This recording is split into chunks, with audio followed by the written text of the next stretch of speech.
plan to kind of take down this dynasty within Wakanda and then use Wakanda's weapons as, to start a revolution around the world and pretty much take over the world.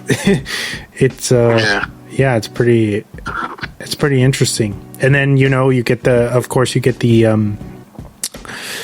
bits and pieces of what happened 30 years prior, with him as a kid and how T'Challa's dad ended up killing Killmonger's father, and then they kind of cover it up, and they don't take back Eric Killmonger to Wakanda to kind of cover up the massive fuck up that happens within that, because he kind of kills him and there is no trial. So then they just kind of cover it up and brush it under the rug and abandon Eric Killmonger. And then, 30 plus years later, he comes back very enraged and ready to take out whoever is necessary to take out. And I think like his body modifications are proof of that. Oh yeah. But Diego, what were you gonna say? Go ahead. Oh, I was gonna say, speaking about him, he says something that was really impactful. He's like, do you guys know that there's like 2 million people that look like us, and you guys don't do anything to save them? And T'Challa's like, well, those are not our people. They're not from Wakanda. And he says like, well, like, but they come from Africa. Didn't life come from Africa? So they're your people too. And I think what we see in this movie is a contrast of styles. You kind of T'Challa is the hero in this movie, and you see but also Killmonger, his rage is not, it's not, they justify it, because he has lived this like oppressed life for years and years and years, and was made to kill in wars and stuff. And it's not like he is what they say a product of his environment. Yes. And so what I love is he like called them out, like, oh, what are you doing for the people that are out there, What are you doing? Like, those are your people too.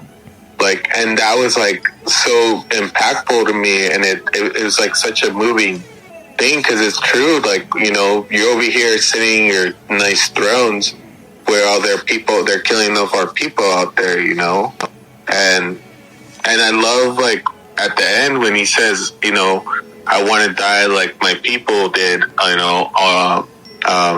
sea, throwing over the boat. I think those couple of lines just like made this movie even more impactful for me. I think that that it kind of, it's kind of a separation. Sometimes, even we might look the same, but we grew up in different ways. That's what that's what I got off of there. But we're all in the same struggle together, regardless if you live in, like for us in La Jolla, or for me in the borough of Logan, like we're still struggling the same way. It's just like you just sit in the throne and I'm here, Did you end up seeing this one in theaters, Diego, or did you catch it when it came out on? I saw it both in theater and when it came out. I think it was. I definitely paid more attention while I was in the movie theater versus when I'm at home, because I have a lot of variables around me that like, fuck, I need to do this, and that. But even like rewatching it, not today, but rewatching it the other day, I saw one of my nephews who has autism, dude, and I think he's never seen this movie, and really seeing him how he react to a lot of stuff, it was kind of it was kind of intriguing, you know. Then asking him like, "What do you think?" He's like, "No, Black Panther's super cool. I want to watch it again." So we sat down and watched it, and I think that's what I'm saying. Like this film, like it's impactful to not just me or you, but to everyone, you know. And I think I grasped more definitely in the movie theaters than I did sitting down watching at home.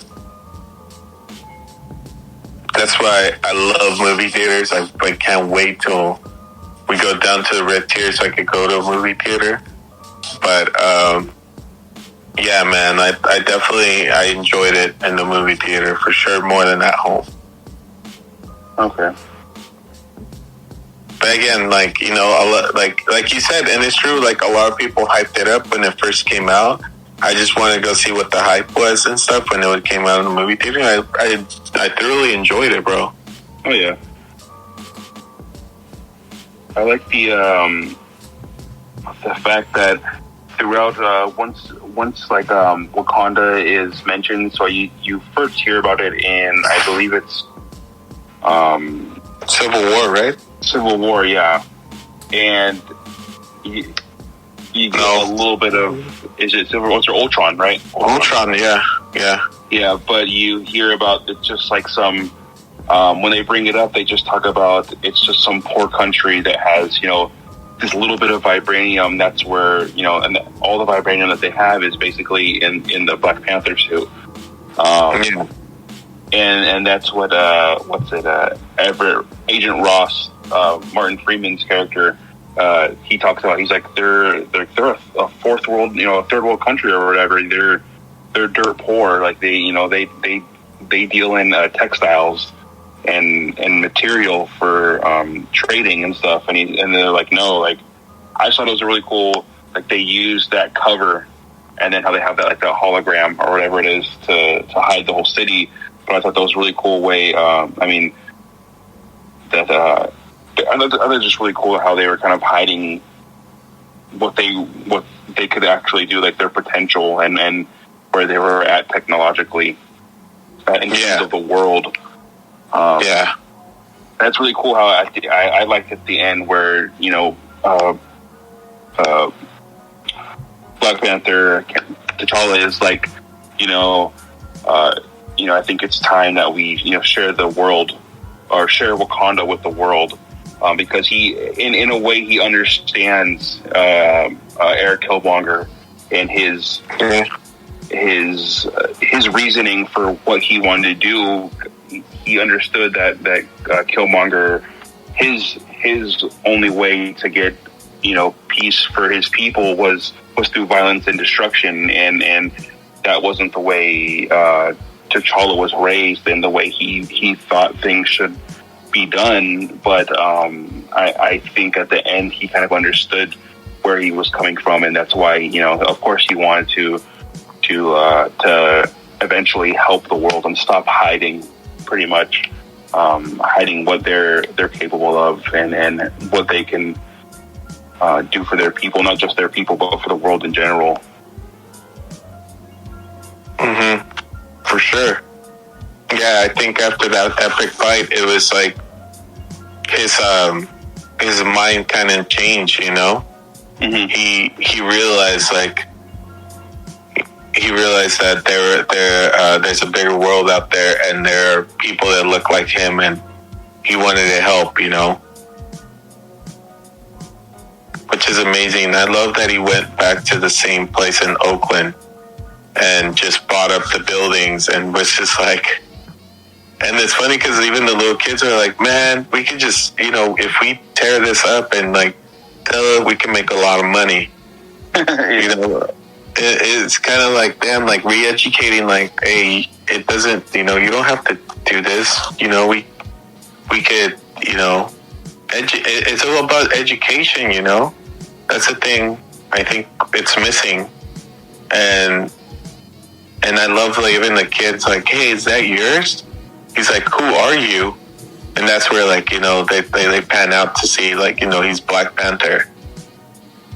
But I think, yeah, that was interesting. And I think that was like, okay, beautiful character development that they carried on in this movie. I thought that was great. Yeah.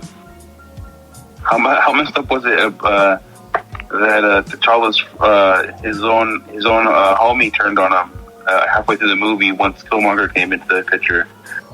Wakabi?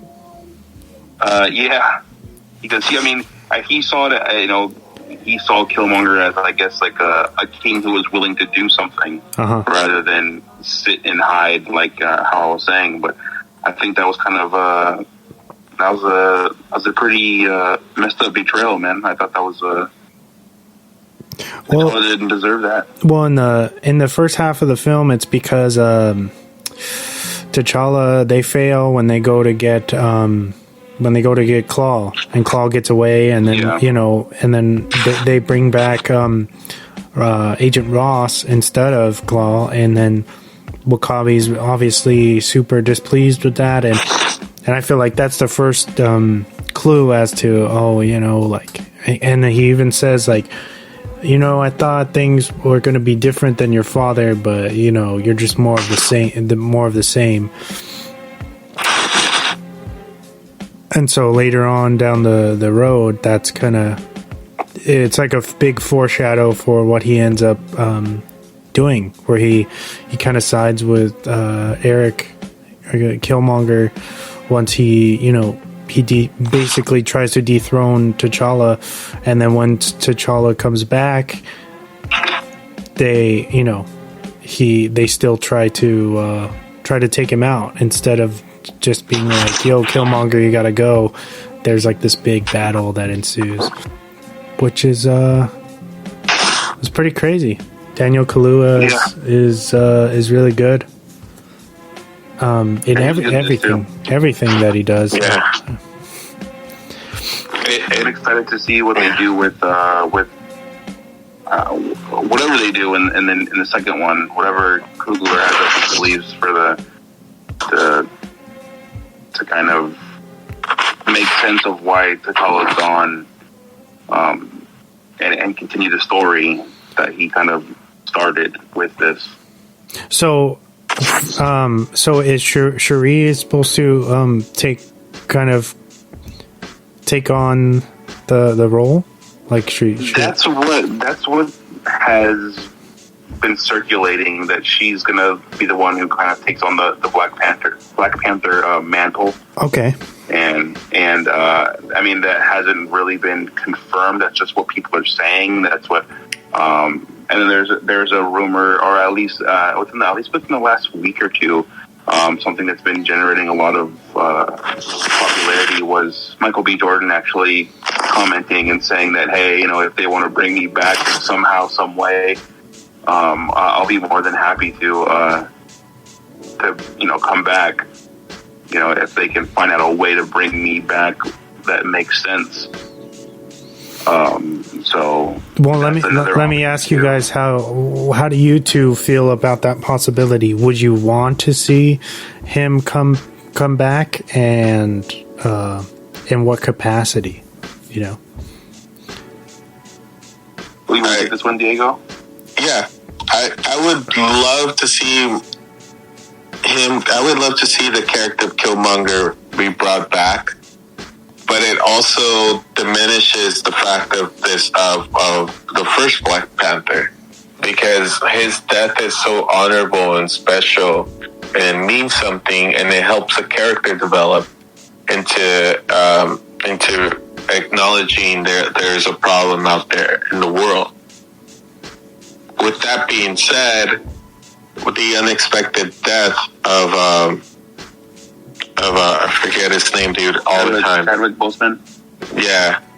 Of Chadwick, it was in the unexpected passing just kind of flipped a lot of stuff that wasn't, that people weren't prepared for.